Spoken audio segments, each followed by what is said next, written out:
यात्रा के लिए तैयारी की क्या ज़रूरत है? आप और हम सब मेवात के इलाके मेवात की हम इसी धरती के बच्चे हैं, तो ये तो हसन खां मेवाती जी का जो खून है वो एक एक मेवाती के अंदर दौड़ रहा है। वो ये बताता है कि जैसे उन्होंने शहादत दी थी, ना मुग़लों से ना अंग्रेज़ों से कहीं अपना सिर नहीं झुकाया, अपने आप को कहीं गुलाम नहीं बनाया, तो ये तो हमारे खून में दौड़ रहा है। इसमें किसी तैयारी की ज़रूरत नहीं थी। तो जज्बा है, ये हौसला है, ये अपने मुल्क पर मर मिटने का हौसला है जो आज सारे पुनाना विधानसभा के जितने भी हमारी आवाम थी, जनता थी, उन्होंने एक साथ होकर इसका संदेश दिया कि ये भारतीय जनता पार्टी का नहीं है। ये देशभक्तों ने ये तय किया कि भारतीय जनता पार्टी के कार्यकर्ता जो हैं वो राजनीति ना करके जनसेवक के रूप में देश के शहीदों को नमन करने का एक जो हमारा पहले से सिस्टम है, पद्धति है हमारी कि हम अपने शहीदों को नमन करते हैं। उन शहीदों को नमन करने का 15 अगस्त का दिन आता है, जिससे कि पूरा देश जो देश के लिए अपनी जान न्यौछावर करी है, अपने परिवारों को छोड़ा है, देश के ऊपर कोई आँच ना आए इसलिए बॉर्डरों की रक्षा करने के लिए किसी का भाई, किसी की माँ, किसी बहन का भाई, किसी पत्नी का पति, तो ऐसे सैनिक शहीद हुए हमारे।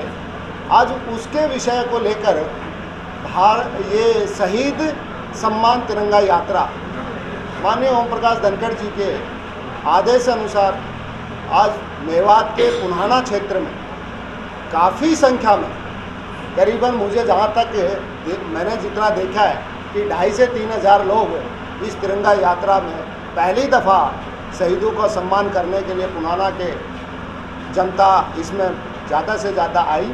और जितना सम्मान, जिस प्यार के साथ, जिस एकता के साथ मैंने आज पहली बार पुनाना के अंदर जो देखा है, वास्तव में पुनाना की जनता देशभक्त है, देश के प्रति सचेत है और हमेशा शहीदों का सम्मान करने वाली हमारी कौम है। सारे हमारे ज़िला के जितने भी हमने संयोजक बनाए और सह संयोजक बनाए हैं, सभी कार्यकर्ताओं के साथ मिलकर के कई बार की हमारी बैठकें हो चुकी हैं। सबने पूरी मेहनत के साथ में और सब पूरी ताकत के साथ में, जोश के साथ में किसानों के हमारे जो शहीद हैं उनके प्रति जो सम्मान की भावना है उनको प्रकट करते हुए सबने बहुत अच्छा सहयोग किया। इसमें बच्चों से लेकर बुज़ुर्ग तक इस यात्रा के अंदर में आपने देखा होगा सम्मिलित रहे हैं। तो आज हमारे मेवात क्षेत्र भी किसी भी प्रकार से शहीदों के सम्मान में कहीं कोई पीछे नहीं है। सारी 36 बिरादरी ने मिलकर के इसके अंदर में पूरा सहयोग किया। सभी साथियों ने, सभी पार्टी के कार्यकर्ताओं ने इसमें दिया है सम्मान में, सब शामिल रहे हैं। हमारी कल फिरोजपुर झिरका और परसों नूह में हमारी तिरंगा यात्रा और है, कल पैदल यात्रा रहेगी और परसों ट्रैक्टर और मोटरसाइकिल की हमारी नूह में यात्रा रहेगी।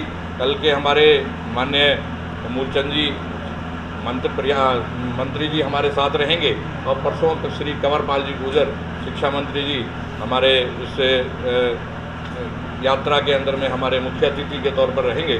पूरा जोश उत्साह सभी विधानसभाओं में कार्यकर्ताओं का है और संयोजक भी अपनी पूरी मेहनत के साथ में काम कर रहे हैं। हमारे प्रभारी जी ने पूरा बैकअप स्पीडअप मतलब पूरा समय समय पर लेकर के और इस यात्रा को भव्य बनाने की कोशिश कर रहे हैं। जो निर्देश हमारे प्रदेश अध्यक्ष श्री ओम प्रकाश जी धनखड़ ने 90 विधानसभाओं के अंदर में दिया था, उसी प्रकार से नूह की विधानसभा भी इसी प्रकार से पीछे नहीं रहेगी। टारगेट से जो हम ज़्यादा ही रहेंगे, 2,500 से 3,000 के बीच में आज हमारी संख्या रही है और आगे भी हमारी संख्या इसी प्रकार रहने वाली है। मेहनत करके इस यात्रा को सफल, तिरंगा यात्रा को सफल बनाया है और मेवात में तिरंगा यात्रा सफल बनाना ये एक कोई बड़ी बात नहीं कि जब भी देश की आज़ादी का मामला आया, देश की बात आई, तो ना तो मेवात का आदमी पीछे रहा और ना देश की कोई इसमें कौम की बात कभी आई। जब भी देश में अगर अंग्रेज़ों को भगाने का काम किया तो मतलब सभी लोगों ने मिलकर किया।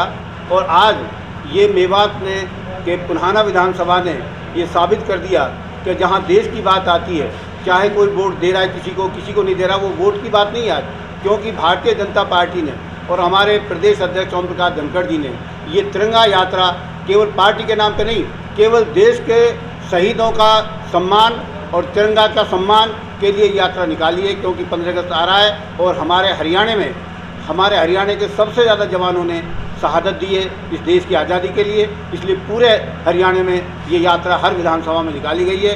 तो आज मेवात में भी ये यात्रा निकाली गई है, तो बड़ी अच्छी धूमधाम से निकाली गई है। आपने देखा है कि जब पार्टी की बात आती है तो हमारे माननीय प्रधानमंत्री जी ने सबका साथ सबका विकास, और माननीय मनोहर लाल जी ने भी सबका साथ सबका विकास, हरियाणा एक और हरियाणा में एक का नारा दिया। और हरियाणा में एक के नारे में चाहे कोई विधायक हमारी पार्टी का बना या नहीं बना, लेकिन विकास 90 की 90 विधानसभा में हुआ, वो आपने भी देखा है और हम सब देख रहे हैं कि बराबर का विकास। इस विकास को देख करके अब सब जनता ने ये समझ लिया कि जिनके हाथों में आज सत्ता है वो वाकई सत्ता के लायक हैं, और वो सत्ता एक ऐसे चला रहे हैं कि जैसे एक परिवार चला रहे हों। इसलिए आज मेवात का आदमी भी हमारी सरकार के साथ जुड़ा है। इसके लिए मैं उनका बहुत बहुत धन्यवाद करना चाहूँ।